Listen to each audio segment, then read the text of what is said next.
नमस्कार, मैं हूं वैभव बेमेतरिया और आप देख रहे हैं लल्लूराम.com। लल्लूराम.com में आज बात करेंगे चमन बहार पे। चमन बहार इन दिनों जिसकी चर्चा खूब हो रही है सोशल मीडिया पर, चमन बहार के पोस्टर वीडियो जो है छाए हुए हैं। चमन बहार है क्या, चमन बहार पर इतनी चर्चा क्यों हो रही है और छत्तीसगढ़ से इसका जुड़ाव क्या है, इन तमाम विषयों पर बातचीत करने के लिए आज हमारे साथ हैं अपूर्वधर बड़गैया। अपूर्व इस फिल्म के डायरेक्टर हैं और वे छत्तीसगढ़ से ही हैं, लेकिन इस फिल्म को बनाने से लेकर के छत्तीसगढ़ को लेकर के उनकी जो यादें रही है उन तमाम विषयों पर बातचीत करेंगे। सबसे पहले बात तो होगी कि चमन बहार का जो ये टाइटल है ये क्यों। तो अपूर्व जी, आपको बहुत स्वागत है और शुरुआत वहीं से करते हैं कि आपने चमन बहार शब्द ही क्यों चुना? पता नहीं, चमन बहार शब्द से एक बहुत इसका जो साउंड है वो काफी एक तरह का, उसमें रोमांस फील होता है और फिल्म में आप देखेंगे तो चमन में बहार आती है। अच्छा, तो वो वाला चमन और जो बहार अलग अलग शब्द है जी। चमन और में बहार जो आती है और वो बहार एक लड़की के रूप में आती है। अच्छा, और उस बहार के आने से उस कहानी का कैसे सिनारियो चेंज होता है, तो एक तरह का ये मेटाफर है उसके लिए। लेकिन ये चमन बहार पान वाला, पान से पान रिलेटेड वाले के इर्द गिर्द भी है, तो पान वाले से की कहानी तो उसको भी हाँ कहीं न कहीं जोड़ता है। तो पान के ही जो है चीज़ों से ही, मतलब जो चमन बहार जो कहते हैं कि भाई चमन बहार वाला पान है, चमन चटनी वाला पान, इस तरीके से। तो मतलब कहानी से आपने टाइटल को लिया या फिर टाइटल आपके दिमाग में थे और उसी के इर्द गिर्द कहानी को? ये कहानी मेरे अंदर काफी ऑर्गेनिकली, नेचुरली डेवलप हुई। और ये टाइटल और कहानी दोनों एक साथ बने एक लगभग। ऐसा नहीं हुआ कि पहले टाइटल बाद में कहानी आई और ऐसे साथ ही सोचते सोचते चमन बहार और वो बैठ गई। चमन बहार में एक तरह का नोस्टैल्जिया भी है कि चमन में कभी बहार आई थी, तो एक शहर की कहानी है जहाँ एक बार चमन बहार आई थी। उस दौर को ये पोर्ट्रे करती है और तो वो चमन बहार क्या वो हीरोइन है, वो लड़की है? चमन बहार लड़की है, जरूर लड़की भी है और माहौल का परिवर्तन होना भी चमन बहार है। तो मतलब एक जो पान ठेले वाला है और उसके जीवन में जिस तरीके से चमन बहार की अहमियत या पान में चमन की जो अहमियत है, बहार की अहमियत है, उसी तरीके से है। आपने इस कहानी को किस तरीके से मतलब बुनना शुरू किया? ये मतलब टुकड़ों में तैयार हुआ या फिर आपने जो है इसे एक ही मर्तबे में लिख डाली और उसके बाद आपने तय किया कि इस पे फिल्म बनाई जानी चाहिए? नहीं, छत्तीसगढ़ से पहली बात तो यहाँ से एक शुरुआत ऐसी होगी कि मैं छत्तीसगढ़िया ही हूँ। एक हम मध्यम वर्गीय छत्तीसगढ़ी परिवार से आते हैं जैसे, और हमेशा से मुझे एक as an artist moral responsibility feel होती थी कि मैं अपनी कहानी, अपने लोग, अपना, और जिन भी मैं शादियों में जाता था, फंक्शंस में जाता था, सधौरी में जात रहे हो, लोग कहते थे कि हमार कहानी नहीं कहें, कुछ हमार कल्चर वो ठीक से नहीं आ पाते, बहुत कुछ है। तो पर मैं मोर को संघर्ष ये रही इसको कैसे कहे जाए कि सब समझ जाए। अब एकदम ही रूटेड हो जाए तो फिर कोनो नहीं समझ में आई तो वो ठीक नहीं है। चार्टी विदेश में घूम के आ जाए पर कोनो देखे नहीं तो सॉरी मैं नहीं, ठीक है। मतलब आप बॉलीवुड में मतलब छत्तीसगढ़ की संस्कृति को या छत्तीसगढ़ की पृष्ठभूमि से जुड़ी चीजों को आप स्थापित करना चाहते? पहली कोशिश थी। और उसके बाद ये था कि मैं अब उसके बाद कहानी को अब दूसरी जिम्मेदारी एक फिल्म मेकर की आती कि कैसे एक एंटरटेनिंग कहानी के थ्रू उस बात को कही जाए। तो वो फिर धीरे धीरे वो ज्यादा बड़ी रिस्पॉन्सिबिलिटी हो जाती। तो एक प्लॉट का आइडिया मेरे को आया मेरे अपने ही बचपन के संस्मरणों से, यादों से। छोटे शहरों में मैं लोरमी में रहा हूँ, पंडरिया में रहा हूँ, अंबिकापुर में कुछ समय रहा हूँ, बिलासपुर में शायद मैं जवान हुआ हूँ, बड़ा हुआ हूँ। लास्ट का मेरा 4 साल, उसके बाद से तो मैं बाहर हूँ, पर जुड़ाव तो है ही है। मेरा परिवार शायद यहाँ 400 सालों से होगा। तो जी वो है। तो फिर वो आइडिया आया मेरे संस्मरणों से, मेरे को लगा कि हाँ ये एक इंटरेस्टिंग प्लॉट है कि चमन में बाहर आने को लेके कहानी को हम खोलते जाएं और बहुत ही फन और गेम्स और बहुत लाइट हार्टेड ब्रीजी मैनर, एक समझिए सही परांच पे जिस तरह की फिल्में बनाती थी, कथा, चश्मे बद या बहुत, खैर वो लोग तो बहुत बड़े लोग हैं, लेकिन उसी तरह की कोई आसपास की फिल्म, मतलब जिन चीज़ों को आपने देखा, जिसे आपने जिया, आप चाहते थे कि उन्हें किरदारों में ढाल के उसका एक दृश्यांकन हो जाए। तो ये आपने कोशिश चमन बहार में की? ये कोशिश की और कैरेक्टर्स फिर बनते गए। तो फिर इसमें आपने क्या तय किया कि उसी के आसपास के फिर किरदारों को भी ढूंढना होगा और बिल्कुल जो एकदम जीवंत कलाकार है जो जमीन पे हैं उन्हीं को लेना है अपनी फिल्म में? किरदार पार्ट तो मेरे लिए इजी था क्योंकि किरदार मैं जानता था, ये वही लोग हैं जिनको मैं जानता हूँ, नॉट नेसेसरली कि ऐसे जानता हूँ, नाम से जानता हूँ, पर हाँ मेरे इर्द गिर्द देखा है इस तरह के लोगों को। तो वो था प्लॉट की वही जो चीज थी कि प्लॉट क्या होगा, कहानी क्या होगी। तो वो कहानी मुझे वो अपने संस्मरणों से, और एक मेरा दोस्त आया उसने मुझे कोई किस्सा बताया जिससे मुझे लगा कि हाँ इस पे ये वर्थ मतलब एक है कि आप एफर्ट लगाएं और इसको कहानी की दिशा में। आपने ज्यादातर कलाकार यहीं के ही चुने हैं? जी, मतलब प्राइमरी कास्ट थोड़ा वहां से कास्ट किया क्योंकि उनके साथ मेरे को बहुत एक्टिंग वर्कशॉप्स करनी थी, क्योंकि मुझे एक स्पेसिफिक स्मॉल टाउन मैनरिज्म और हाव भाव और चाल चलन चाहिए था जो वहीं बैठ के हो सकता था, क्योंकि सारा प्रोडक्शन ऑफिस और सब वहीं था मेरे प्रोड्यूसर का। तो वो किया और उसके बाद बाकी के काफी सारे कलाकार यहाँ से हुए। एक क्रॉसओवर कलाकार हैं कह लें भगवान तिवारी जी, वो तो खैर वहीं के समझिए और यहाँ के हैं। उसके अलावा उपासना वैष्णव हैं, अनिल शर्मा हैं जी हैं, और अनुराधा दुबे जी हैं, नीरज उइके है, यशवंत आनंद गुप्ता है, मिजान खान है। ये नए लड़के हैं सारे भिलाई के आसपास और रायपुर दुर्ग भिलाई, और ये बहुत अच्छे एक्टर हैं, बहुत टैलेंट हैं, बहुत नया टाइप का काम करने की कोशिश कर रहे हैं। इसके अलावा म्यूजिक, मैं शायद किसी का नाम भूल जाऊं तो मुझे माफ करें। इसके अलावा म्यूजिक में एक गाना हमने छत्तीसगढ़ी में रखा है जो अमित प्रधान जी ने, he was kind enough to come on board। Chhattisgarhi में ही है गाना? जी, छत्तीसगढ़ी में ही गाना है। अच्छा। बाजे दिल धुन धुन, अच्छा, वो एक गाना है। तो और एक सुनील सोनी ने भी गाया है। जी। सोनू निगम ने भी? सोनू निगम ने तो वो हिंदी वाला है, हिंदी के गाने जो है गाए हैं। तो गाने भी आपने ही लिखे हैं या फिर? जी, गाने मैंने लिखे हैं। मेरे म्यूजिक डायरेक्टर जो बाकी गाने किए अंशुमन मुखर्जी, उनका योगदान रहा उसमें। हम कुछ फ्लेवर नहीं मिल पा रहा था, हम कई लिरिक्स राइटर से मिले, क्योंकि हम नई फिल्म, फ्रेश फिल्म बना रहे थे, हम नए लोगों के साथ काम करना चाह रहे थे। और जब नए फ्लेवर वो नहीं मिल पा रहा था तो मैंने ही कुछ शुरू किया और ऐसे ही बैक एंड फोर्थ एक क्रिएटिव प्रोसेस में गाने बनते चले गए। और उसको भी लगा कि ये कुछ नई बात कहना लग रही है, फ्रेश है कुछ, तो मैंने उस पर ट्रस्ट किया, वो उसका है। हालांकि मेरा पेन नेम के नाम से मैंने वो गाने रखे हैं, चूंकि बात सब जान ही गए हैं तो मैं छुपा नहीं रहा हूँ। जी। तो उसमें एक चीज़ ये भी चर्चा हो रही है कि आपने मतलब बैकग्राउंड म्यूजिक को ज़्यादातर जो है आपने छत्तीसगढ़ी धुनों का इस्तेमाल किया। जी, इसमें वो अमित प्रधान जी का एक अरेंजमेंट था जिसको हमने, जो धुन धुन के लिए था, और उस अरेंजमेंट को हमने थोड़ा वहां जाके चेंज किया क्योंकि गाना थोड़ा प्रमोशन के हिसाब से यूनिवर्सल करना था। हालांकि वो उन्होंने मेरे ही कहने पे बहुत रूटेड गाना बनाया था। फिर वो अरेंजमेंट उनका लेके कहीं कहीं उसको भी इंस्पायर होके एक दो जगह डाला। फिर जो मेरे बैकग्राउंड म्यूजिक के वो हैं, बैकग्राउंड म्यूजिक जिन्होंने किया, मंगेश धाकड़े हैं, वो उनके पिताजी बहुत ही संगीत विशारद हैं नागपुर के, और वो FTI से साउंड डिजाइनिंग भी पढ़े हैं, तो संगीत में वो बहुत ही अच्छे हैं और उन्होंने काफी, उनको ज्ञान है कि किस तरह से चीजें की जा सकती हैं, तो उन्होंने, उनका बैकग्राउंड म्यूजिक में बहुत अच्छा योगदान रहा। अच्छा, आप इस कहानी के जरिए, चमन बहार के जरिए क्या बताना चाह रहे थे? मतलब आप दर्शकों को क्या दिखाना चाह रहे थे? देखिए, बातें तो बहुत सी कहनी चाहिए। मैंने पहले शुरू में सिंपल वे में यही है कि एक पान की दुकान है जिसके इर्द गिर्द एक माहौल क्रिएट हो जाता है एक लड़की की वजह से, पर इसके अलावा, इस फन एंड गेम्स के अलावा थोड़ा इसमें सामाजिक, लास्ट में आपको संदेश भी देगी, थोड़ा है मतलब कि, और एक कॉमन आदमी की स्थिति को भी आपको बयान देगी, करेगी। जैसे कि ये मेरा हीरो है, वो फॉरेस्ट में वॉचमैन है, फॉरेस्ट डिपार्टमेंट, वो जॉब छोड़ के वो पान दुकान खोलता है। अब उसकी एस्पिरेशन है, हर आदमी की एस्पिरेशन क्रिकेटर, पॉलिटिशियन या फिल्म स्टार बननी नहीं हो सकती ना, ऐसी भी तो हो सकती।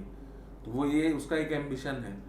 तो वो कहानी अब जितनी खूबसूरती से टच कर रही है, मेरे को तो यकीन नहीं था। मेरे को लगा था कि ये बहुत नीश सा होगा, कुछ लोगों को पसंद आएगी, पर छत्तीसगढ़ से उसको इतना प्यार मिल रहा है सोशल मीडिया पे, तो मतलब बाहर ही आई हुई है, बाहर ही हो तो चमन ही है। नेटफ्लिक्स पे नंबर 1 ट्रेंड कर रही है 24 घंटे के अंदर, और जिस फिल्म को मतलब क्या बोले हम तो स्पीचलेस हैं। हाँ, बहुत सारे लोग जो है इस फिल्म को जैसे कि लिख रहे हैं, उससे वो खुद को जुड़ा हुआ महसूस कर रहे हैं। उनको लग रहा है कि हमारे आसपास की चीज़ें हैं। जैसे कुछ लोगों को ज़्यादातर फील हो रहा है, अरे मुंगेली लोरमी की चीज़ें, तो क्या लोरमी को लेकर के क्या बातें है उसमें?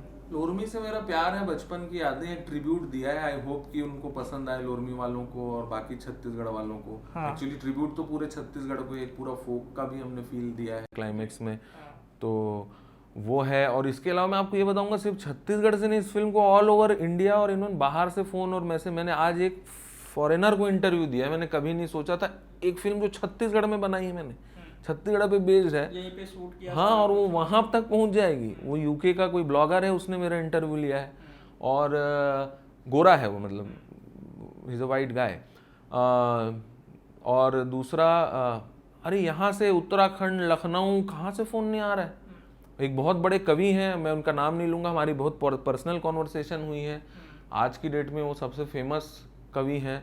उनका मुझे फ़ोन आया और उन्होंने मुझे बधाई दी, और मैं बहुत ही, मतलब आई एम ओवरवेल्म्ड, मतलब मैं तो सोचा ही नहीं था, मैं थोड़ा सा हैरान भी हूँ। पर एक्चुअली मतलब अभी तक जो प्रशंसा और सराहना हुई है, मतलब आप खुश हैं कि मतलब आपने कोई गलती नहीं की इस फिल्म को बना के, और जिस उद्देश्य के साथ आपने फिल्म बनाई थी वो पूरा? नहीं, मुझे अब तो नहीं लगता, जितना प्यार मिल गया।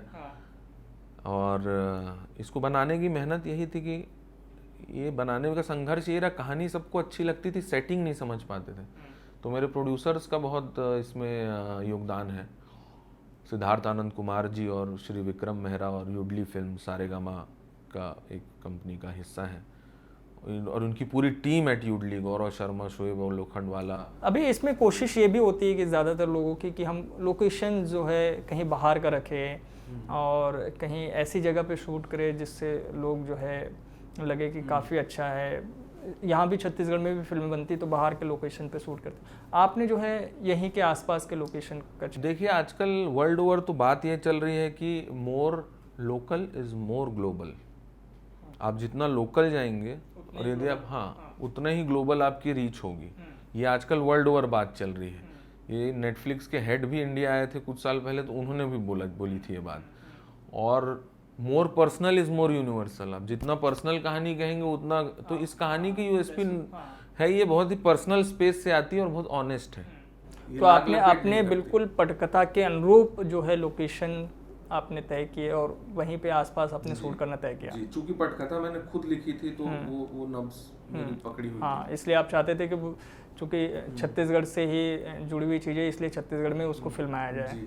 आपने कहीं पे मतलब इंडोर भी शूट आपने किया स्टूडियो वगैरह में? नहीं, मैं प्रकाश जी के साथ असिस्ट किया हूँ, तो रियल लोकेशंस वाले हैं हम लोग, तो real location school of film making. तो फिर इस दौरान किस तरह की चुनौतियाँ आई? चुनौतियाँ नहीं आई, लोकेशंस हमको मिली, हमें गवर्नमेंट से भी काफ़ी सपोर्ट मिला उस टाइम पे। फॉरेस्ट डिपार्टमेंट का एक भी ने प्लांटेशन हमको यूज़ करने दिया, जो आप बहुत सुंदर सा एक शॉट देखते हैं टीज़र में, वो यहीं पास का ही है। जी, नहीं, इस तरफ नहीं है, इस तरफ नहीं, महासमुंद रोड में। और बाकी भी एडमिनिस्ट्रेशन ने, हम रोड्स में, एक स्कूल था तो स्कूल वाले जेनरस थे। राजेश अवस्थी जी, उनके लिविंग रूम में भी कुछ एक सीन शूट किया, और काफ़ी अच्छा सहयोग रहा पूरे एडमिनिस्ट्रेशन का। मतलब नॉट एक्चुअली, छोटी फिल्मों को ऐसे ध्यान नहीं देते जब तक बड़े स्टार ना हो, पर उस समय के कलेक्टर साहब और सब लोगों ने बहुत अच्छा। तो अपूर्व को अभूतपूर्व होने में अभी कितना वक्त और लग सकता है? अब ये तो देखिए, अब क्या मतलब आपने क्या तय करके रखा है? कुछ आपने एक कहानी कहनी है, देखिए हर तरह की कहानी कहनी है, ऑनेस्टी से कहनी है, सस्पेंस भी बनाना है, थ्रिलर भी बनाना है, कॉमेडी भी आउट एंड आउट बनानी है, और थोड़ी सीरियस लव स्टोरीज भी बनानी है। इसकी अगली जो है थोड़ी सीरियस वाली लव स्टोरी है, वो और थोड़ा सा थिन लाइन ट्रेड। तो अभी किस पर काम चल रहा है अभी आप? जी, तो अभी होपफुली मैं नेक्स्ट मंथ एक वेब शो के डेवलपमेंट से जुड़ने वाला हूँ। सारी बातचीत तो हो चुकी है। वेब शो है एक लीडिंग OTT प्लेटफॉर्म के लिए। उसके अलावा मेरी जो बातचीत होके रही है, फिल्मों की चल रही थी, स्क्रिप्ट्स की, जो 2 और मैं पिच कर रहा हूँ प्रोड्यूसर्स को, तो वो बातचीत फिर शुरू करनी है मुंबई जाके। अभी होपफुली ये सब हम इस दौर से निकल जाएं और कुछ करें। अपूर्व की मतलब आगे क्या ऐसी इच्छा है? क्या छत्तीसगढ़ में, चूँकि आपने एक प्लॉट लिया यहाँ पे और उन चीज़ों को शूट किया, बनाया, छत्तीसगढ़ को लेकर के और कुछ आप ऐसी इच्छा रखते हैं, या यहाँ की किसी कहानी पे आप विशेष तौर पे फिल्म बनाते हैं, किसी जो है ऐतिहासिक कहानी पर या किरदार पर? जी देखिए, मैंने तो कोशिश की है मतलब एक ट्रेंड सेट करने के लिए। अब जो बाकी युवा फिल्म मेकर हैं इस मशाल को पकड़ें, क्योंकि बहुत सी युवा फिल्म मेकर से भी मिलता हूँ मैं छत्तीसगढ़ के, वो एक ही तरह की कहानी लेके चलते हैं जो आपको पता है एक हमारे एक एरिया से रिलेटेड है, और सोचते हैं कि वो मतलब वही हम उस वो जो एक मुद्दा है कि इस पर काम किया जाए, हाँ, और अच्छी कहानियाँ कहें, हैप्पी कहानियाँ कहें, सुंदर कहानियाँ कहें, बताएं हमारा कल्चर कितना अच्छा है, कितने खूब समृद्ध लोग हैं। यहाँ का फूड पे कोई बात नहीं करता है, यहाँ का जो फूड है वो तो बियॉन्ड द वर्ल्ड है। कितना एमलगेमेशन है, कोई स्वाद मेरे को टेंजोर किचन में मैं टेंजोर एक जगह तंजौर, वहाँ एक स्वाद मेरे को छत्तीसगढ़ का मिला, तो बंगाली खानों में मिलता है, तो उड़िया खानों में मिलता है, तो यूपी सबका एक इतना सुंदर यहाँ पे वो हुआ है इस कटोरे में धान के। तो ये सब है, इनको पहुँचाएं, अब आगे बढ़ें। आप चाहते हैं कि जो हाल ही में एक फिल्म आई थी जो कि नाचा के एक बहुत बड़े कलाकार के ऊपर थी, मंद्रा जी के ऊपर, इस तरह की भी कोई फिल्म आप करना चाहते हैं क्या? ऐसी कोई इच्छा है कि किसी के जीवन पर आधारित कोई फिल्में की जाए? मैं थोड़ा सा दूसरे टाइप का फिल्म मेकर हूँ, आप कह सकते हैं। मैंने बहुत ज़्यादा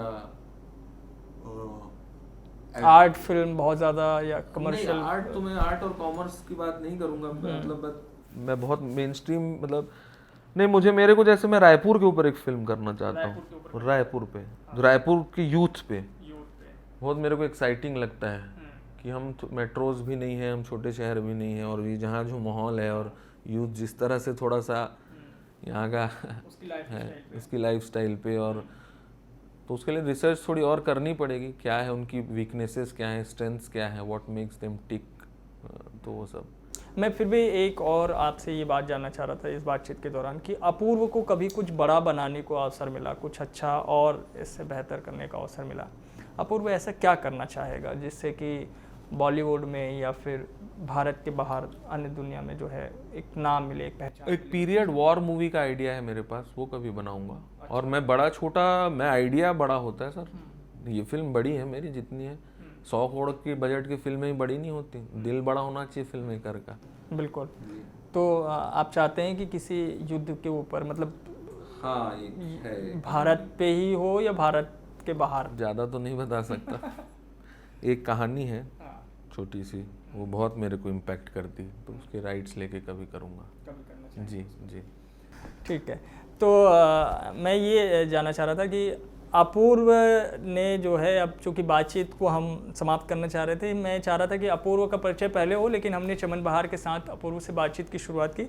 अपूर्व, आपकी पढ़ाई लिखाई और फिर मुंबई तक के सफ़र के बारे में भी कुछ बता दीजिए। जी, पैदा हुआ बिलासपुर में अशोक प्रसूति मंदिर में, पहले 5 साल लोरमी था, फिर थोड़े दिन अंबिकापुर 2.5 साल, फिर 4-5 साल पंडरिया, फिर बिलासपुर सरस्वती स्कूल 12वीं तक, और वहाँ से 11th-12th में थोड़ा डिस्ट्रैक्ट हो गया था पढ़ाई से, जैसे कि होता है, तो फिर पूना गया, और पूना में फर्ग्यूसन से मैंने बीए किया, और एफटीआई से थोड़ा बहुत टच में आया, उनके स्टूडेंट फिल्म्स में जाके स्पॉट बॉय जैसा काम कर लेता था, क्लैप वैप मार देता था। और उसके बाद वहीं से जो दोस्त बने वो जब बम्बई गए तो उनके साथ साथ मैं भी बम्बई चला गया, असिस्टेंट डायरेक्टर का काम ढूंढ लिया, फिर प्रकाश जी मिल गए, मतलब उन्होंने he was kind enough to allow me to be in his team, he had a big team, मतलब बहुत बड़ा टीम था उनके पास, तो वो उसमें मैं भी एक हिस्सा बना और फर्स्ट एडी जैसा भी काम किया आरक्षण में। और फिर तब से फिर अपनी कहानियों पे लग गया, मुझे लगा कि अब मैं I think I am ready, और अपनी कहानियाँ कहने की कोशिश जारी की, तो बस यही। तो मतलब आप जो है शुरुआत से ही एक तरीके से बनते बनते फिल्म मेकर तक की जो है अपनी सीढ़ी तय कर ली, और फिर आपने मुंबई में ही अब जो है स्ट्रगल अभी भी है, या फिर आपको लग रहा है कि अभी अब ठीक है? अब पता चलेगा वापस जाके क्या है, अभी तो यहाँ हूँ। अभी तो आप इसे रिलीज करना चाह रहे थे थिएटर में? हाँ, ये थिएट्रिकल रिलीज प्लान थी इसी दिन के लिए, और फिर सब हो गया। फिर कोरोना के चलते जो है इसे फिर नेटफ्लिक्स में, पर मैं बहुत खुश हूँ कि नेटफ्लिक्स ने इसे अपने प्लेटफॉर्म में जगह दी, और एक अंतर्राष्ट्रीय स्तर पे इस फिल्म को अब लोग देख पा रहे हैं, यूएस, यूके, ऑस्ट्रेलिया, एवरीवेयर, मतलब जहाँ भी नेटफ्लिक्स से ये फिल्म दिख रही है, तो इससे बड़ा मज़ेदार बात तो इस बातचीत अपूर्व, आप अपनी कौन सी ऐसी बात जो है कहना चाहेंगे दर्शकों से कि वो चमन बहार को ज़रूर देखें? हंसी के लिए, खुशी के लिए, मज़े के लिए और थोड़े से एक छोटे से मैसेज के लिए। और यदि आप छत्तीसगढ़ की ऑडियंस हैं, किसी भी स्मॉल टाउन की ऑडियंस हैं, तो पुरानी यादें ताज़ा करने के लिए, नॉस्टैल्जिया जीने के लिए चमन बहार ज़रूर देखिए। स्ट्रीम हो रही है नेटफ्लिक्स इंडिया पे और नंबर 1 पे ट्रेंड कर रही है 24 घंटे के अंदर। यूट्यूब पे भी इसका ट्रेलर, टीज़र है, सब नंबर 1 ट्रेंड कर रहा है। आप लोगों का प्यार ऐसे ही बनाए रखिए। मुझे तो लगता है ऑलरेडी आप लोगों का प्यार ही है जो इसको बना चुका है, और भी जारी रखिए और इसको सस्टेन करना है। छोटे शहर की आवाज़ है, दबनी नहीं चाहिए। बिल्कुल, और अपूर्व को आप जो है खूब सारा प्यार दीजिए। चमन बहार ज़रूर देखिए। अगर आप पान खाने के शौकीन हैं, पान ठेले पर जाने के शौकीन हैं, पान ठेले से आपका किसी न किसी तरह का कोई जुड़ाव है, तो ये कहानी आपके लिए बहुत ही ज़बरदस्त है, मज़ेदार है। और इस कहानी से आप भी कहीं न आसपास उसके किरदारों से जुड़े हुए आपको लगेगा कि उससे आप जुड़ रहे हैं। अपूर्व चूँकि यहीं का है, छत्तीसगढ़िया है, तो इसलिए भी ज़रूरी है कि छत्तीसगढ़ के तमाम जो 2 करोड़ से भी अधिक लोग हैं वो इस चमन बहार तक ज़रूर पहुँचे और वो देखकर ज़रूर ये बताए कि चमन बहार फिल्म आपको कैसी लगी, ताकि अपूर्व और बेहतर से बेहतर काम कर सके, आपको इसी तरह की फिल्में वो देते रहे। आप ज़रूर इस बातचीत को देखते हुए अपना कमेंट आप जो है हमें ज़रूर करिए हमारे फेसबुक पेज पर और यूट्यूब पर, ताकि अपूर्व तक जो वो मैसेज है वो पहुँचे, तो उसका वो जवाब, वो रिप्लाई भी आपको दे सके। और हम अपूर्व से आगे भी उनके अन्य जो है प्रोजेक्ट पर बातचीत करते रहेंगे। अपूर्व जब कभी भी छत्तीसगढ़ आएंगे, क्योंकि वो मुंबई में ज़्यादातर रहते हैं, फ़िलहाल वो कोरोना के इस संकट काल में छत्तीसगढ़ में हैं, रायपुर में हैं, और अगर आप उन तक अपनी बात को पहुंचाना चाहते हैं तो आप इस बातचीत को देखिए और अपनी बात ज़रूर कहिए, क्योंकि चमन बहार है और चमन बहार का स्वाद कितना ज़बरदस्त होता है ये शायद आप बहुत बेहतर तरीके से समझते हैं। तो फिल्म में इसी तरह का स्वाद है, आप इसे ज़ाया मत करिए। बहुत बहुत धन्यवाद। देखते रहिए लल्लूराम.com।